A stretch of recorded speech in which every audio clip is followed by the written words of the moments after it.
Bismillahirrahmanirrahim. Assalamu alaikum viewers. Welcome to Structure Analysis Essential.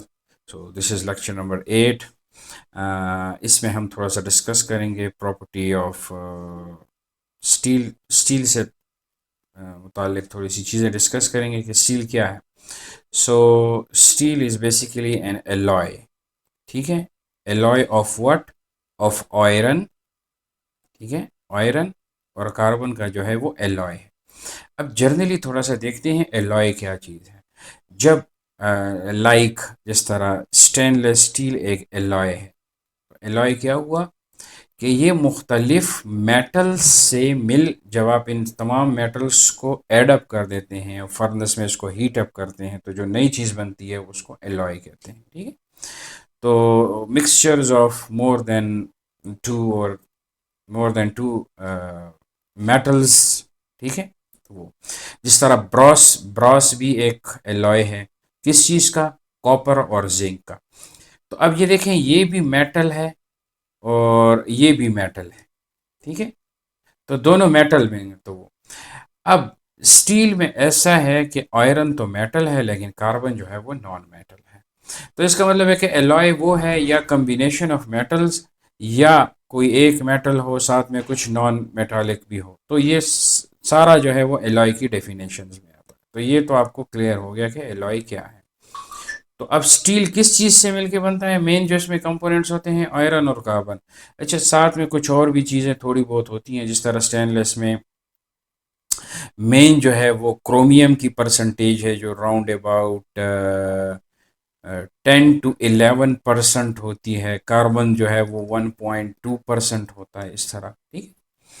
तो ये mainly जो है वो फिर आप अपने डिज़ायरेबल प्रॉपर्टी के अगेंस्ट फिर उसकी कंपोजिशंस को आगे पीछे कर सकते हैं. और बहुत टाइप्स के आपको स्टेनलेस स्टील्स में मिल जाएंगे और स्टील्स के. ठीक है, अब बेस्ड ऑन कंपोजिशंस, समझ आ गई? Based on composition. और किस चीज़ की कंपोजिशन? यानी किसी में एलाइंग परसेंटेज डिफरेंट होगी. ठीक है, जिस तरह इन दोनों में. और किसी में कार्बन की कंपोजिशन डिफरेंट होगी. तो एक है प्लेन कार्बन स्टील. समझ आ गई? प्लेन कार्बन स्टील कि बस आयरन है और स्टील है. ठीक है, आयरन है और कार्बन है. सो लो कार्बन स्टील जिसमें परसेंटेज की डिफरेंसेस ये आपके सामने है. ठीक है, 0.6 से 0.3 तक अगर परसेंट है कार्बन तो वो लो कार्बन में आएगा. मीडियम कार्बन स्टील है 0.3 से 0.6 तक. ठीक है, हाई कार्बन स्टील 0.6 से 1 to इवन. मैं एक वेबसाइट पे देख रहा था उसमें ये 1.5 भी लिखा हुआ था. तो बहरहाल this is up to high carbon steel. ये है कि जिसमें कार्बन की परसेंटेज है. जैसे जैसे आप कार्बन परसेंटेज बढ़ाते हैं आपकी करोजन रेजिस्टेंस तो अच्छी होती है. ठीक है, कार्बन के बढ़ने से करोजन्स तो गुड है, अच्छा है. लेकिन साथ में इसकी डक्टिलिटी भी बढ़ती है. सॉरी, वो ब्रिटलनेस बढ़ती है, हार्डनेस बढ़ती है. यानी इसको आप जब कोई बेंड वगैरह करेंगे फिर बेंड टेस्ट में, तो ये जिसमें ज़्यादा कार्बन होगा वो आसानी से टूट जाएगा. ठीक है, यानी मेलिएबिलिटी या बेसिकली डक्टिलिटी जो है वो कार्बन के कंटेंट के बढ़ने से कम होती है. ठीक है. सो लो एलॉय स्टील कौन से है? जिसमें एलॉइंग एलिमेंट्स जो हों वो लेस देन 8% हों. और high alloy steel greater than. अच्छा, ये अपने आप में एक पूरी इंडस्ट्री है, इसकी काफ़ी डिटेल्स हैं. ठीक है, तो हम ज़्यादा इसके डिटेल में नहीं जाते. जो इम्पोर्टेंट है वो. अब this is the classification based on use है.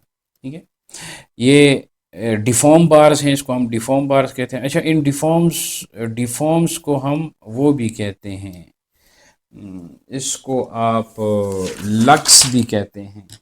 ठीक है, LUGS, लक्स और डिफॉर्मेशंस आप कहते हैं. ये कंक्रीट के साथ इसकी बॉन्डिंग अच्छी हो जाती है. ये प्लेन रीइंफोर्समेंट है, पहले ये यूज़ होते थे, अब तो बहुत कम यूज़ होते हैं. ये है प्री स्ट्रेसिंग स्टील. ये देखें आपको, ये कुछ छोटे छोटे, ये एक स्ट्रैंड. ठीक है, ये एक हो गया, ये दूसरा, ये वायर्स हैं, ये वायर्स हैं, ठीक है। इनसे मिल के जो फिर ये एक स्ट्रैंड्स बनता है, ठीक है। और फिर एक टेंडेंस की शक्ल में आते हैं, आपने प्री स्ट्रेसिंग देखे होंगे, ठीक है। तो ये अब 1 2 3 4 5 so this is the 7 wire strand, ठीक है। So this is the 7 wire strands. तो वायर्स मिलके स्ट्रैंड बना देते हैं और फिर ये मुख्तलिफ स्ट्रैंड्स मिलके एक आपका एक टेंडन सा बन जाता है, ठीक है। वो उसमें बनानाज वगैरह लगे होते हैं और एंकरेज और सारा कुछ, और प्री स्ट्रेसिंग आप फोर्स बाद में लगाते हैं, ठीक है। ये सारा हम इसको भी डिस्कस करेंगे आगे। और एक है स्ट्रक्चर स्टील, ठीक है, जिससे आप ट्रसेस वगैरह, आपके ब्रिजेस के ट्रसेस बनते हैं या आपके बिल्डिंग के रूफ के ट्रसेस बनते हैं जहाँ पे ये बर्फ़बारी वगैरह होती है, ठीक है, मुख्तलिफ़ किस्म की। तो ये वो हैं आई शेप, एल शेप हो गया, सी शेप हो गया, ठीक है, एस, और ये सारी चीज़ें। अब हम देखते हैं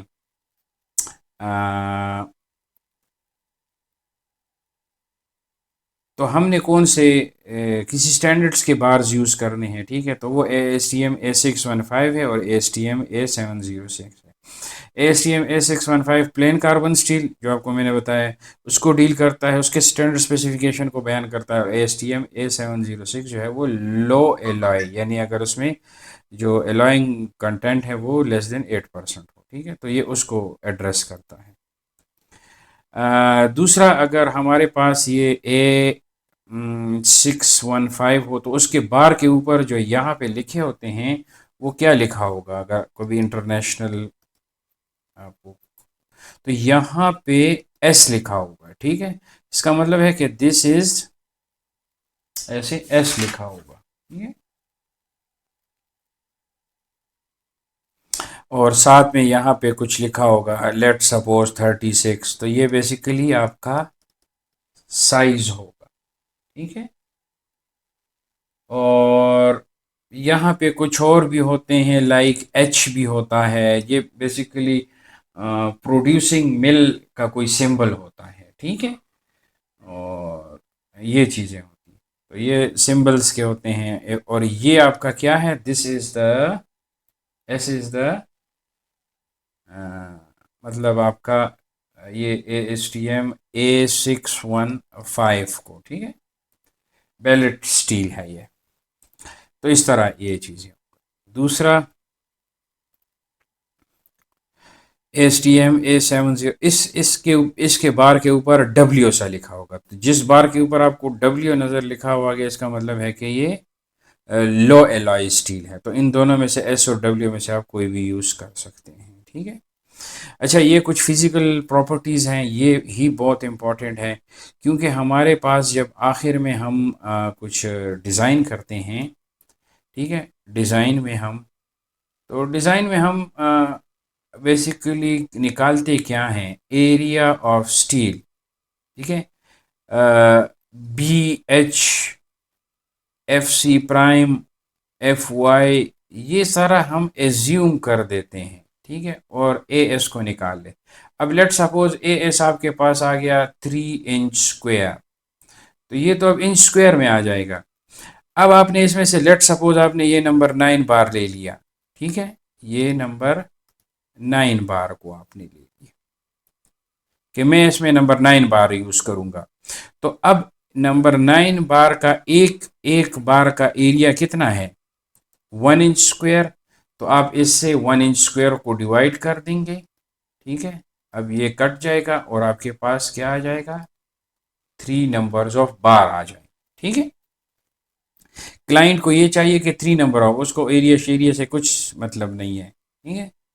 जो क्लाइंट है, एंड यूज़र है, कंस्ट्रक्टर है या कंट्रैक्टर है, उसको एस में से कोई लेना देना नहीं है, ना FY से ना FC से, ठीक है।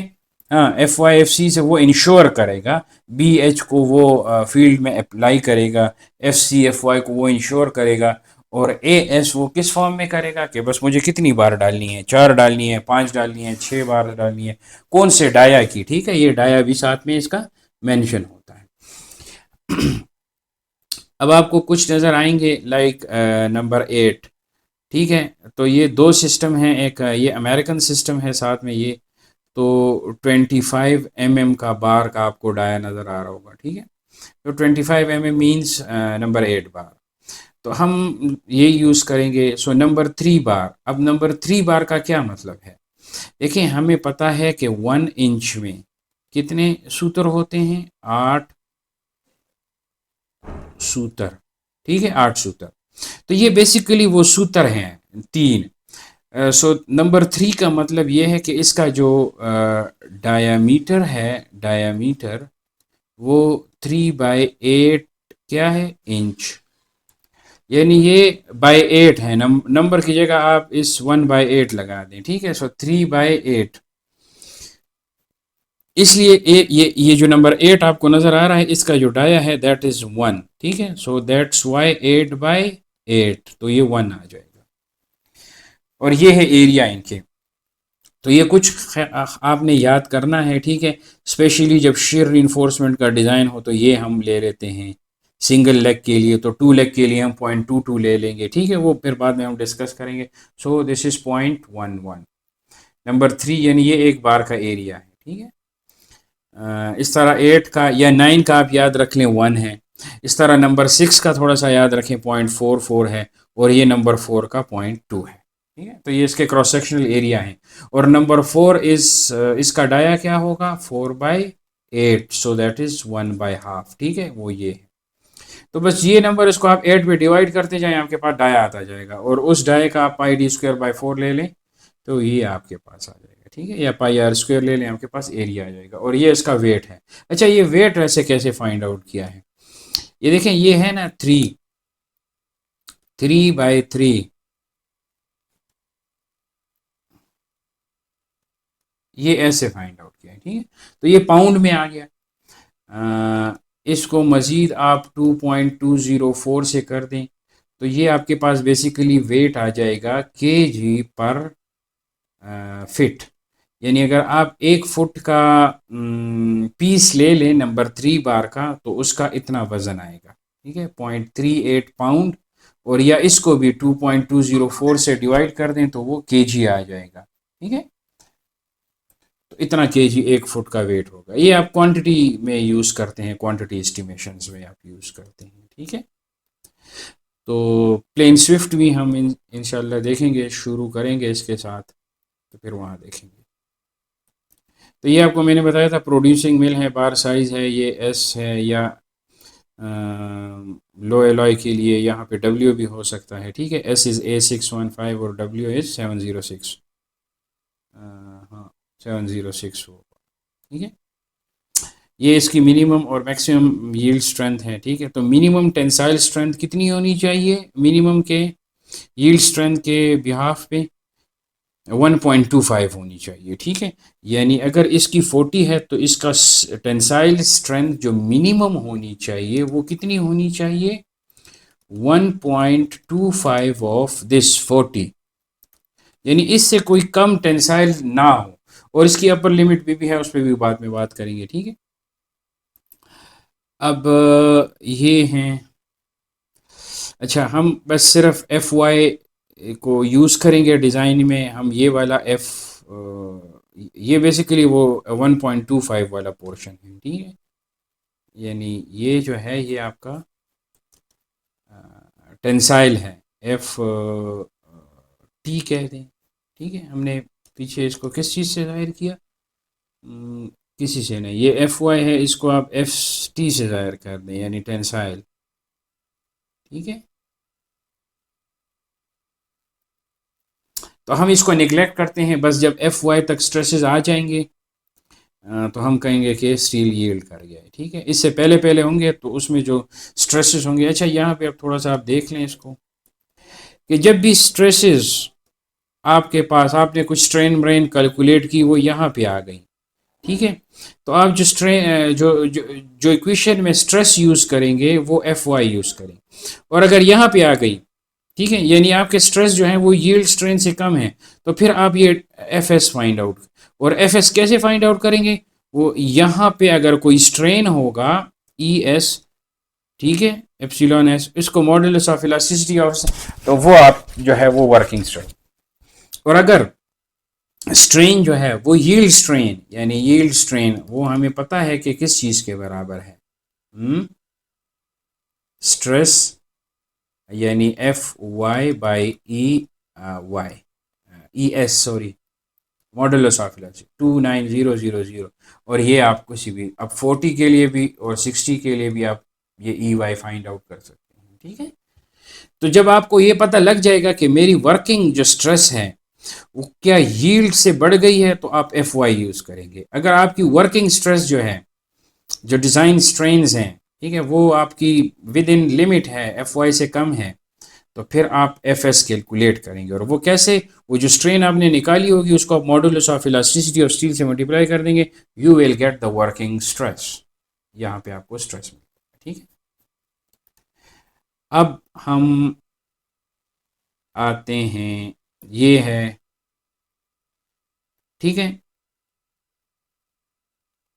हम यानी रिइंफोर्समेंट कंक्रीट में हम स्टील कहाँ यूज़ करते हैं, जहाँ पे टेंशन आती है। ठीक है, because the concrete is strong in compression and weak in tension, तो जहाँ पे टेंशन आ रही होगी हम वहाँ पे यूज़ करेंगे। अच्छा, ये अब लोड्स हैं कुछ, इसको फिर नेक्स्ट वीडियो में देखेंगे। अल्लाह हाफिज़।